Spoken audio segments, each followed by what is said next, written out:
আসসালামু আলাইকুম প্রিয় ব্রাজিল ফুটবল ফ্যান্স। দর্শক, আপনারা সকলে জানেন এবারের কোপা আমেরিকায় প্রথম ম্যাচটা খেলে ফেলেছে সেলেসাওরা এবং সেখানে কিন্তু কোস্টারিকার বিপক্ষে গোলশূন্য ড্র নিয়ে তারা ম্যাচটি শেষ করেছে। তাই তো ব্রাজিলের পরবর্তী ম্যাচ মানে আগামীকাল প্যারাগুয়ের বিপক্ষে ব্রাজিল মাঠে নামছে বাংলাদেশ সময় সকাল 7টায়।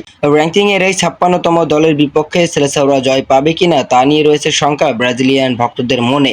তবে আমি আমার পার্সোনাল একটা বেস্ট একাদশ তৈরি করেছে, যেটি একান্তই আমার ব্যক্তিগত একাদশ। কেননা ব্রাজিল গত ম্যাচে যে একাদশটি নিয়ে খেলেছে সেই একাদশের কিন্তু বেশ কিছু পরিবর্তন আমি আমার মতে করেছি, এটা কোনো অফিসিয়াল একাদশ নয়। মূলত ব্রাজিলের ডিফেন্স এবং গোলকিপার এবং মিডফিল্ডার নিয়ে কোনো রকম কোনো প্রশ্ন নেই, কেননা তারা গত ম্যাচে দুর্দান্ত পারফরমেন্স করেছে। কিন্তু ফ্রন্ট থ্রির মধ্যে একটু পরিবর্তন এনেছি আমি, যেখানে ভিনিসিয়াস জুনিয়র একের পর এক ম্যাচে ব্যর্থ হচ্ছে। আমার মনে হয় এবার ভিনিসিয়াস জুনিয়রকে একটু রেস্টে রাখা দরকার এবং মার্টিনেলিকে ব্যবহার করা উচিত।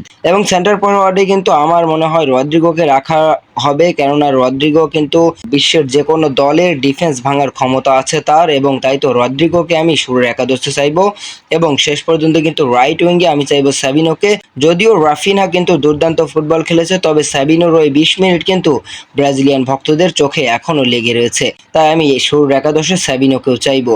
এটাই পার্সোনালি আমার ব্যক্তিগত একটা একাদশ, এবং এই একাদশ কিন্তু কোনো অফিসিয়াল একাদশ নয়।